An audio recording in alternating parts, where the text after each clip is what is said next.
What I remember specifically, one kid who came always in a Hitler Youth uniform and one day called me dirty Jew. Whereupon I started fighting with him. It was in the class during the intermission. The whole class was around us, all the kids, and I gave him a terrible beating because I was a member of a Jewish boxing club, and I really knew how to box. And the guy was terribly pummeled till finally one of the older children came in and said, "That's enough, now shake hands." So we shook hands. And on the way home, I began to wonder whether that had been so smart to start a fight with a boy who was in the Hitler Youth. After a while, French factory workers, French foreign workers, after the fall of France, joined us in that thing. But no Jew was allowed to talk to them. One day, in the middle of the night, 2 o'clock, I hear my name called. I go to the office. There's this guy, the Nazi, and he said to me, "Do you speak French?" I said, "Yes." So he said, "Will you tell this French guy here that he should clean the hall?" The guy stood there with a broom and with a pail of water, and he knew what he was supposed to do. But I said some French words to him, and that made him very happy. He smiled, nodded his head. From that point of view, my position as an interpreter was established. And I now could talk to the French workers. I became friendly with them. And after a while, I did something that I cannot remember why I did it. Can't remember. I went to one of them and said, "Would you sell me your identification card? I give you 50 mark and you give me your identification card." He said, "Sure." I must assume that at that time I had already ideas about going underground and felt that it would be helpful to me if I were called on a street corner to say, "I'm a French factory worker and here's my identification card." On the February 27th, Saturday morning, I was fast asleep. You know, I had come home at 5:30 in the morning, when all of a sudden the doorbell rang. A lady from the Jewish community came in, whom I didn't know. Later on I found out it was my father's second wife, whom I had never met.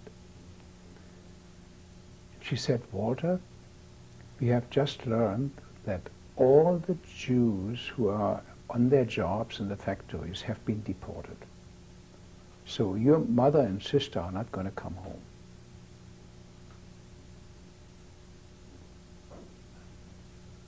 So the result was that I had to make a decision.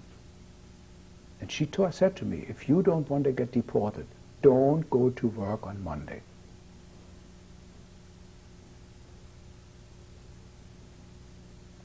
Now, that became now all of a sudden I was alone in the world. We would meet people who would help us in all shapes and form. I'll give you an example. One day, by pure coincidence, I met a former classmate of mine on the street. He had graduated from high school at the same time I had. I said, "My gosh, Lutz, are you still here?" He said, "Yes. How about you?" "Yes," I said. "Well, what are you doing?" "Oh," he said, "I work for the Red Cross." "What do you do?" "I work for the Red Cross." "So what do you do there?" Well, he gave me some nondescript office work description. And he said, "As a matter of fact, I plan to quit there next week." I said, "Why do you plan to quit?" "Well," he said, "I was there primarily to make myself false papers. If you want any, I can help you with it." I certainly want. So my friend Ernest and I, we both got from him a stationery from the German Red Cross.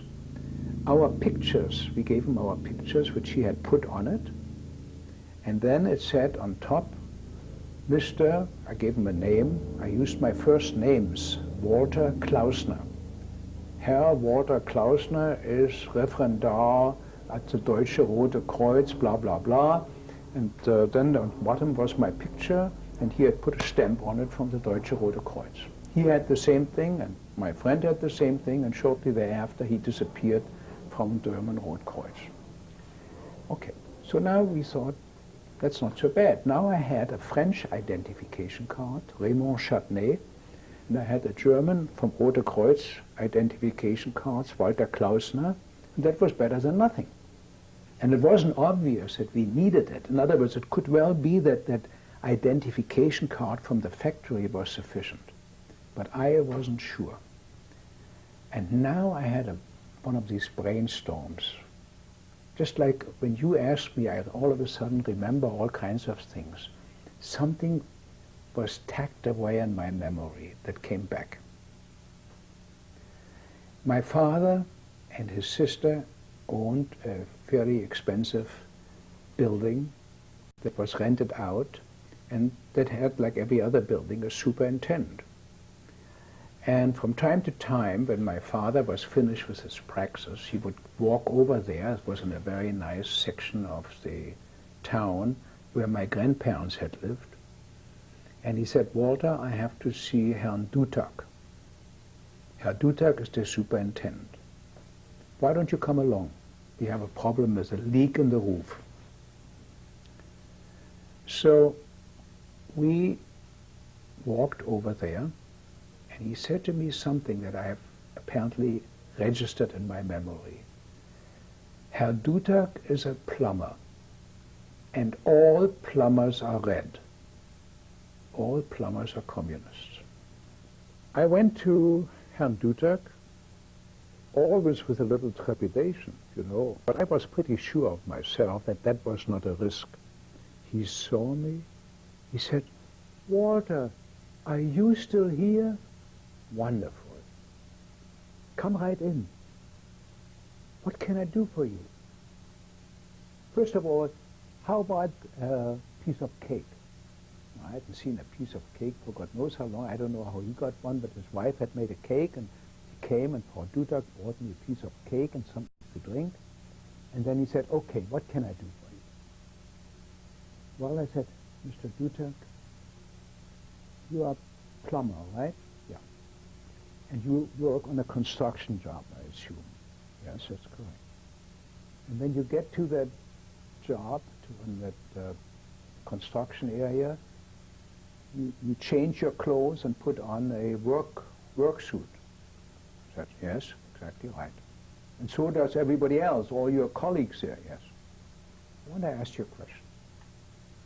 Would you be in a position to swipe from one of your colleagues a identification card, Ken Carter or military? If I could have that, it could save my life. For that guy, it's no problem. He simply goes to the police and said, somewhere I lost my identification card, and he's going to get another one. So he looked at me in a very sad voice. He said, I'm awfully sorry, Walter, but I can't do that. I said, okay. No hard feelings. I was just, was just an attempt. With that, we finished the conversation. He walked me to the door, put his hand in his pocket. He said, but I give you mine. Now, I was absolutely dumbfounded. Matter of fact, I wasn't all too happy, because if I should get caught, there was an easy trace to the man who was a superintendent in my father's building. But I was dumbfounded, so I took it. Now I wanted to say one other thing about getting money. If I hadn't had these mink coats, what would I have done? I said earlier that I had a Jewish cousin who was married to a non-Jewish actor who was at one of the top-notch theaters in Berlin. And I visited them maybe once a month. I came to him and he said to me, Walter, one of the senior actors, Theo Lingen, a very well-known movie actor in Germany, a comic actor, to whom I had talked about you, said to me, the actor, Wolfgang, I want you to know that a number of us actors have pledged money to any Jew who is hidden so that he can survive, that's what it takes. So you tell your cousin that any amount of money will be available to him. Now that was an absolutely startling statement. Here were all these actors, non-Jewish of course, whom I had known since I was able to go to the theater or to the movies, who had decided to put money up in order to help Jewish people who were hidden in Berlin. I never had to take advantage of it. I want to come back to my school adventure where I beat up that Hitler Youth. In 1941, after we were all wearing Jew stars, on a Sunday morning I walked through a desolate street to visit a friend. And all of a sudden I hear somebody whistling. And I turn around, there's a very tall SS man there, whom I didn't know, and the guy goes like this, motions me to come to see him. I said, my gosh, what does he want? He looks at me and he said, my gosh, Walter, don't you recognize me? I'm Gornick. You know the guy whom you always help with his math problems? He said, listen, and listen to me carefully. Get the hell out of here. Don't stay in Germany. Get out. Was that you and parted company? And I thought by me, did the guy forget that I beat him up? But he chose to remember only that when we had a math test, that I let him look at my math and he could copy everything. I don't know what to make out of it. Let's get on then with your trip to Switzerland. Okay. We got on the same train, but we changed trains in Freiburg. We stayed overnight in Freiburg, and then we took a train from Freiburg to the border city. She all the way, I part of the way. Then I walked to the house of the sister of the border guard. Were you stopped at any time? No, never. Not once. An absolute mystery to me. As a matter of fact, just to tell you an anecdote, I was sitting in the compartment, which was full, and across from me sat an officer of the Air Force, German Air Force. He was a very jovial guy and said, oh, where are you going, and where are you going? What are you up to? You know, it was a long ride, and we might make conversation. And I said, I'm going to Freiburg.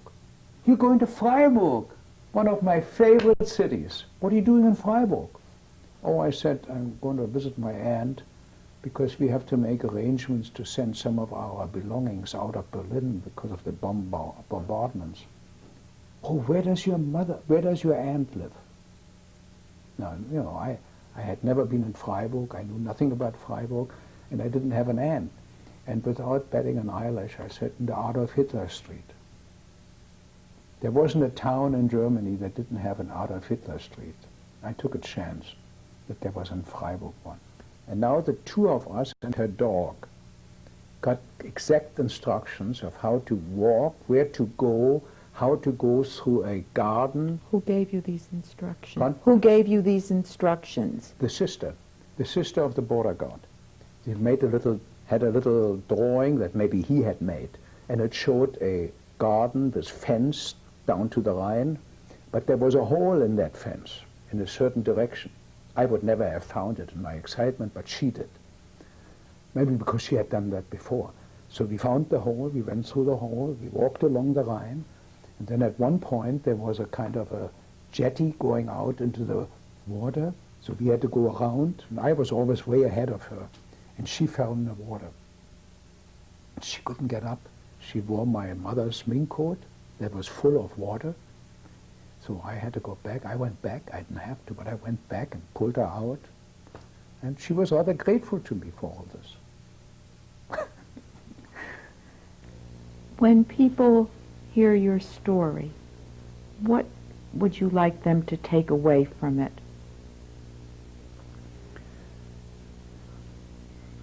That's a tough question. I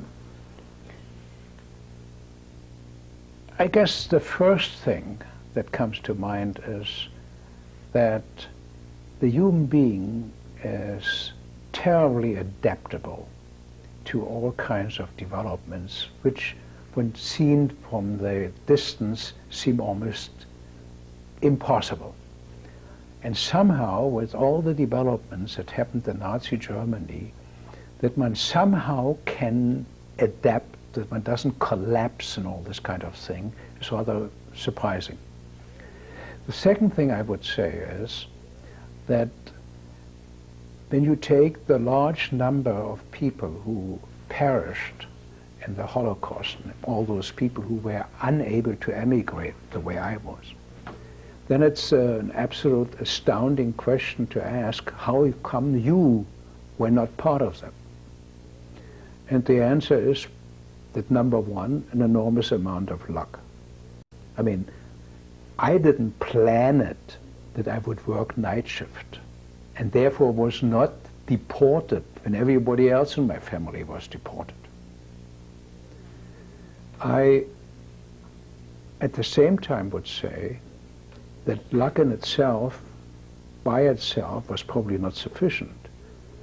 There had to be, one had to take advantage of good people who were just sitting there and waiting that somebody would come and ask them for help, like Hans Dutak, like that guy from the factory who was willing to give us identification cards, like the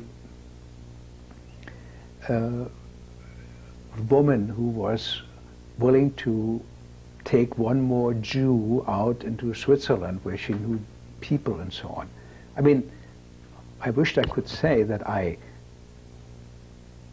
conjured up this scenery, but I didn't. But somehow or another, it was partly luck and partly perhaps usefulness, that one was willing to pursue all kinds of avenues that would help one, where when one got old, if I had been older, I might have been much more nervous and much more reluctant to try things. I would see much more, when you asked me earlier, weren't you worried that these people would do something against you? If I had been older, I probably would have been worried, and I might not have pursued them.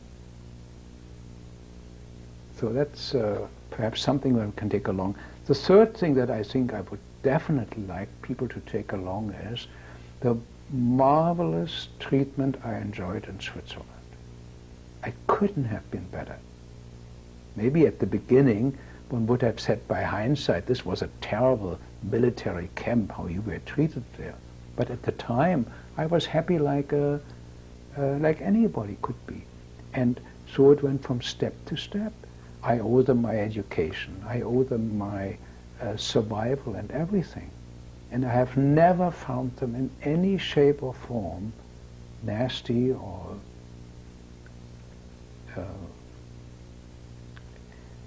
hostile towards a foreigner who was coming to share their scarce resources during the war years. I've never felt that.